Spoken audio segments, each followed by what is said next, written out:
Daddy Lolo. Nagano siya, nagtaya siya ng wete. Ay, wete, ng loto. Yan.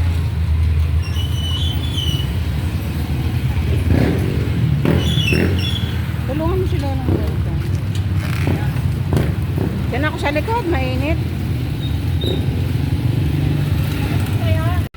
Hello mga friend.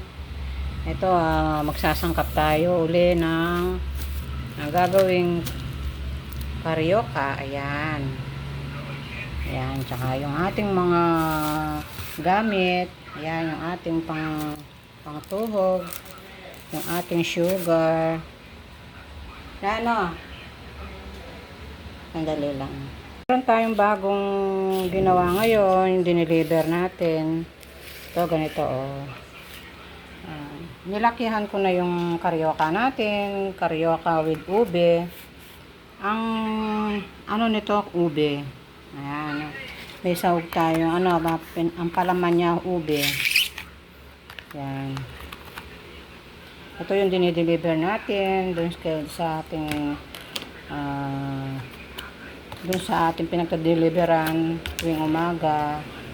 Ayan. Ganito yung ating bagong karyoka with ube. Ayan.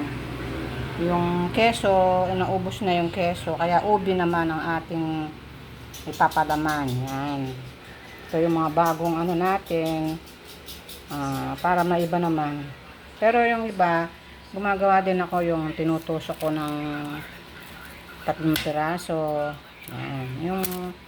Yung madaling ano, yung pang 10 natin, siyempre, yung iba gusto nila mura. Pero itong ano na to, 50 ang isang pack. Yan, 8 ang piraso niya. 8 piraso siya na malalaki. Yan. Ito yung bagong deliver natin, yung lagi nating magde-deliver tayo uli. Yan. Yan, karyoka with ube. Hello, ito nag-deliver ako ng karyoka dito kay Dami. Yan, nag-deliver na naman ako ng tsaka yung ating ayan. Yan. Yan, yung ating karyoka with red munggo. Ayan. Ito yung ating takpan natin para hindi siya lang. Ayan, dami na paninda dito.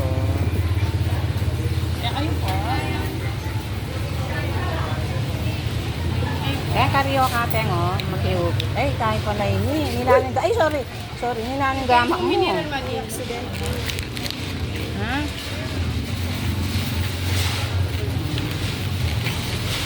Ara niya ako gagawan nila din. Magdil. Kaya rin niya, makiubil. Kaya ko labriram, dadalang kang tabas. Bakit Tapos na? kami tayo. Ano yan? Video mo na kami. Pamisan-misan. Ay, ito pala yung magrasyon kayo. Oo, yan. Madakalan niya yung liwang tayo. At lang pala natin. Photo.